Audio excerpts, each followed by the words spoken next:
नमस्कार, मी जया अरविंद तायडे, वार्ड क्रमांक 12B मधून राष्ट्रवादीची उमेदवार आहे.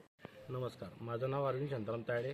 मी 12A मधून अपक्ष उमेदवार आहे. त्यासोबत 12A मधून आमचे उमेदवार मित्र उत्तम पाटील हे होते, पण त्यांना खरे पाटील हे होते आणि या मराठा समाजा उत्तम चेहरा होता, पण त्यांच्यावर कशा प्रकारे दबाव तंत्र टाकून त्यांची उमेदवारी मागे घेतली गेली हे सर्वांना माहिती आहे. त्यामुळे आम्हाला माहीत होतं की जागा बिनविरोध होणार होती.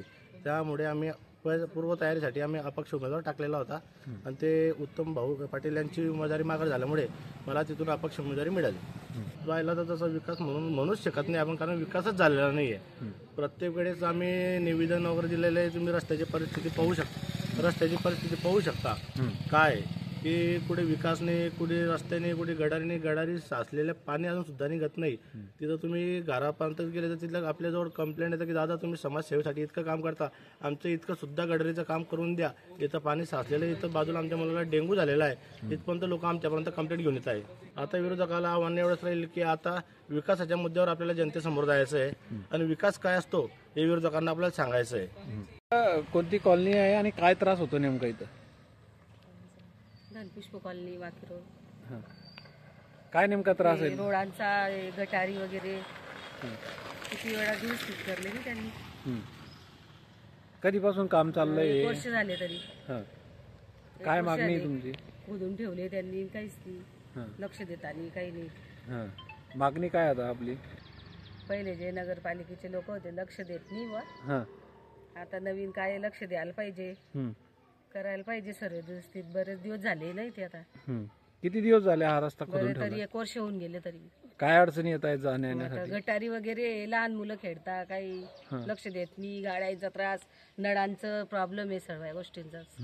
पावसाळ्यात काय समस्या? तोडून टाकता नळ वगैरे बी, गाड्या घालून देता लोक इकडनं. पावसाळ्यात काय अडचणी आल्या होत्या? पावसाळ्यात बी अडचणीच राहता ना सगळ्या. पाणी साचल्या आता रोडावर, भरपूर पाणी जात नाही. डासांचा त्रास आहे, ते गटारीमध्ये पण डास वगैरे सगळे. आता काय मागणी आहे? रस्ता लवकरात लवकर झाले पाहिजे, आता दुरुस्ती केली पाहिजे लवकरच. आपण आता आलेलो आहे धनपुष्प कॉलनीमध्ये. आता तुम्ही आमच्या बॅक साईडला बघत असाल की इथं रस्त्याची इतकी दुरावस्था झालेली आहे आणि खाली इकडे बघा, खाली सुद्धा इकडे चंबर आहे. चंबर इथं ओपन प्रकारे इथे एखादा लहान मुलगा जर पडला तर किती मोठा अपघात होऊ शकतो हे तुम्ही आज पाहताय. मावशीने सांगितल्याप्रमाणे जर पावसाळ्यात चालता येत नाही, पाणी, आरोग्याविषयी सर्व गोष्टी इथं धोक्यात आलेल्या आहेत की त्यांना बाहेर सुद्धा होऊ शकत नाही. इतक्या प्रकारे डास वगैरे होतात.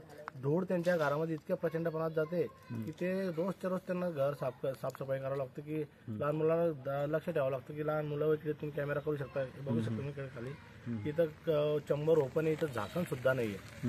अशा प्रकारे तुम्ही पहा आजूबाजूला सर्व परिसरांनी एकदम घाण करून ठेवलं आहे. म्हणजे ते नगरसेवक आहे की नाही आहे, नगरपालिका लक्ष देते की देत आहे, याच मुद्दा असं आहे. तुमची काय पुढं नागरिकांना आश्वासन राहील तुमचं? नागरिकाला आमचं आश्वासन आहे की आम्हाला जर नवरा बायको दोघांना जर संधी मिळाली तर आम्ही हे लवकरात लवकर 100 दिवसाच्या आतमध्ये एक पूर्णपणे काम मार्गी लावून देऊ.